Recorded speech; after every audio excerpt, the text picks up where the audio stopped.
A new campaign launches today. It is aimed at getting more women involved in coaching.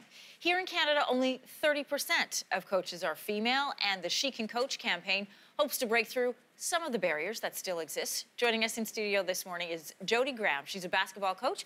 Welcome to Your Morning. Thank you. Okay, what barriers are women still facing? What stereotypes are they still facing that leads us to that number of only 30%? Yeah, I mean, I can't speak for every person, but it's still not quite yet a dominant paradigm, and so it might just not be considered an option. I think a lot of times women feel underqualified, that maybe they don't have the skill set to do it, and probably as well, whether it's their own idea or society's idea, they may prioritize other things. For instance, a great example is moms, and there's this idea that that means 24/7, that's your job, whereas the truth is the things that you do in your role as mom are extremely transferable to the coaching world. Well, I wanted to bring that up because when you look at lists of what makes a top quality coach or things that they look for when they're awarding sort of coaches of the year and those types of national awards are things like empathy, being able to build and bring a team together, good organization, able to multitask. These are all things that typically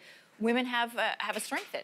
Yes, absolutely, and you hit the nail right on the head. I mean, we have different lived experiences, and really with a campaign like this, we're tapping people on the shoulder and going, you, she, can coach. We know that if you care about kids and you're bringing some of those life qualities, we need kids to be exposed to that. And to the credit of this campaign, we've gone beyond that all-important tap on the shoulder, saying we believe in you, and now we're hooking them up with mentors, supports, resources, so there's a community network to share in the vulnerability and go jump in. You don't have to be that qualified.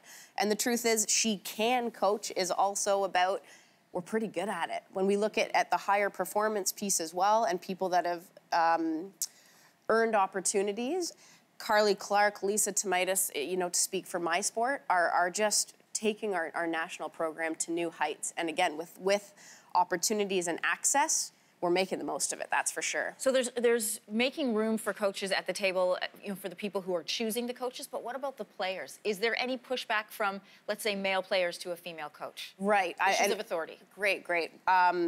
We are seeing in the NBA especially, there are more women coaching men.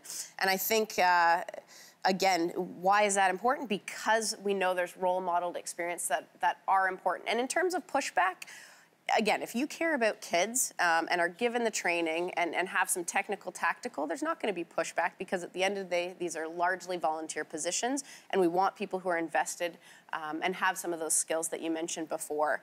By having women coach males, we can create a new normal where instead of it having to be a segment where we're talking about why is this important, it's just going to be normal, and we're getting to youth and to boys early on, and then seeing women in this coaching role, that's our new normal. It's not going to be a talking point anymore. You made a really great point when somebody asked you about being a female coach, and you've coached both males and females, is you can't be what you can't see.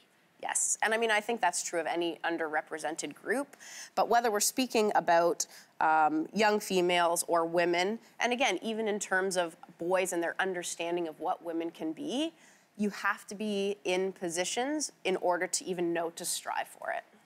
It's an interesting campaign. It'll be interesting to see what it leads to. Jodi, thanks so much. Thank you.